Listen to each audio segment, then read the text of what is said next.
spread to the town of Osoyoos, nearby golfers got used to seeing all the smoke and were busy concentrating on their game.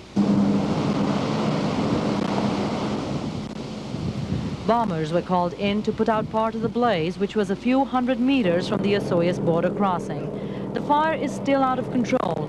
It's now about 250 hectares. Just 4 kilometers west of Osoyoos in the Kilpoola Lake area, the fire has spread to 2,700 hectares. Last night, 25 homes were evacuated, and so far no one is being allowed back home. You know, you could tell that there's lots of trees there. We thought at any second it's going to come over the hill, Like all of a sudden it's going to come over, but it never did. Yeah, I saw my Henry up there.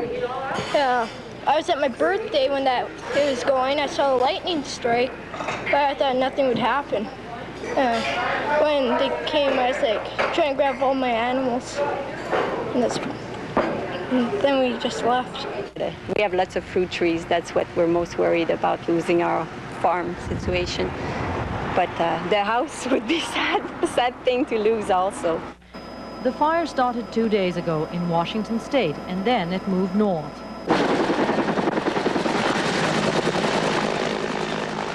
All day today, helicopters are trying to douse the flame. The fire is moving slowly, but firefighters say they have most of the area contained. Where the fire shifts to next depends entirely on the wind. On the northwest corner, it's crawling down the grass slopes, but not too bad, and in an area that's not really of that great a concern. We're concentrating our efforts on this spot here because of the Kilpoola subdivision. 39 initial attack crew members from Manitoba have been brought in to help with the Kilpoola Lake fire. They're finding the blaze difficult to control. Climbing the hills. Is the toughest part? Yeah, and there's no water.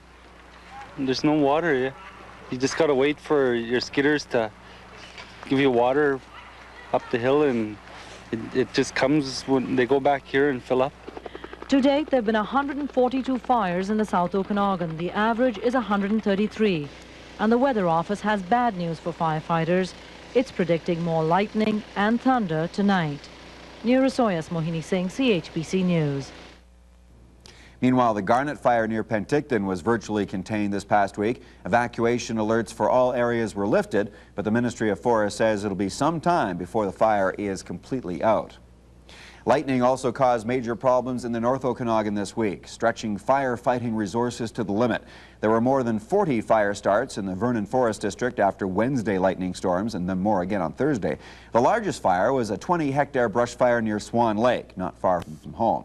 The response was quick, and by Thursday, the blaze was mopped up. Kent Mogat filed this report on Thursday. This was last night. This is today. It's one of several small crews busy in the Vernon Forest District. To say things are busy around here is an understatement.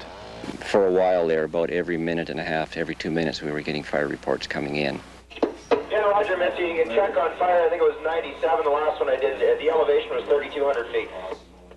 This is the forward attack base at Sugar Lake. A lot of the strategy is worked out here. Priorities have to be set because crews just can't get to all of the fires, and those that do get attention are visited by crews of 3 to 4 firefighters. We usually get about a 3-man initial attack crew and a fire officer on scene. Some of the fires have slightly larger crews within our slightly larger fire crew. Most of the fires are burning in very remote areas. The only way to get crews in is with helicopters. The problem is, with so many fires burning in BC, there just aren't enough helicopters to go around. One of the helicopters normally available for work in the Vernon district is helping with the massive effort in Penticton. Another needed servicing.